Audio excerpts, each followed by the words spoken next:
रामपुर नामक एक छोटे से गांव में राजू नाम का एक जिज्ञासु लड़का रहता था। राजू अपनी शरारतों के लिए मशहूर था और हमेशा मुसीबत में पड़ने का कोई न कोई तरीका ढूंढ लेता था। एक धूप भरी दोपहर जंगल के पास घूमते हुए उसने एक अजीब आम के पेड़ पर नजर डाली। ये कोई साधारण आम का पेड़ नहीं था। इसके पत्ते सोने के थे जो धूप में चमक रहे थे। राजू उत्सुकता से पेड़ के पास गया और देखा कि वहां एक बोर्ड लगा हुआ था जिस पर लिखा था, एक आम तोड़ो लेकिन सावधान रहो।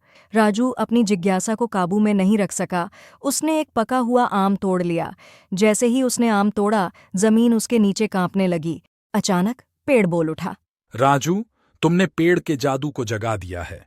घर लौटने के लिए तुम्हें आमों में छुपे पहेलियों को हल करना होगा। राजू थोड़ा डर गया लेकिन साथ ही रोमांचित भी हुआ।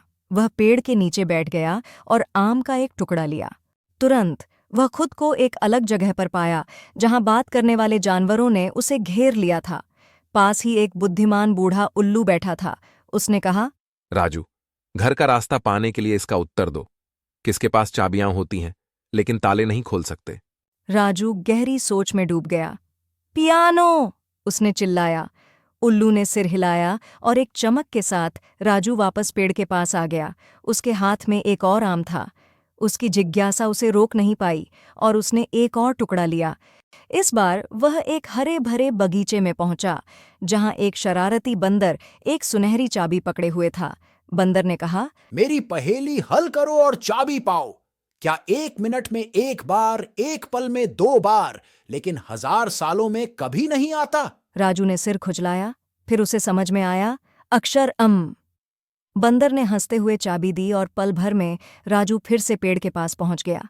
अब चाबी पकड़े हुए राजू ने आत्मविश्वास महसूस किया। उसने एक और आम तोड़ा और एक टुकड़ा लिया। वह खुद को एक विशालकाय के सामने पाया जो गरजता हुआ बोला, उत्तर दो या मेरी क्रोध का सामना करो। किसका दिल होता है लेकिन धड़कता नहीं? राजू को अपने स्कूल की पाठ याद आई। उसने उत्तर दिया, एक आर्टिचॉक। विशालकाय ने जोर से हंसते हुए राजू को फिर से पेड़ के पास भेज दिया। अंत में सभी पहेलियां हल हो जाने पर पेड़ ने कहा, राजू, तुमने अपनी बुद्धिमानी साबित कर दी है। याद रखना, जिज्ञासा ज्ञान की ओर ले जाती है, लेकिन बुद्धिमानी इसमें है कि इसका सही उपयोग कैसे किया जाए। राजू घर लौटा, न केवल सुनहरे आमों के साथ बल्कि ज्ञान के खजाने के साथ।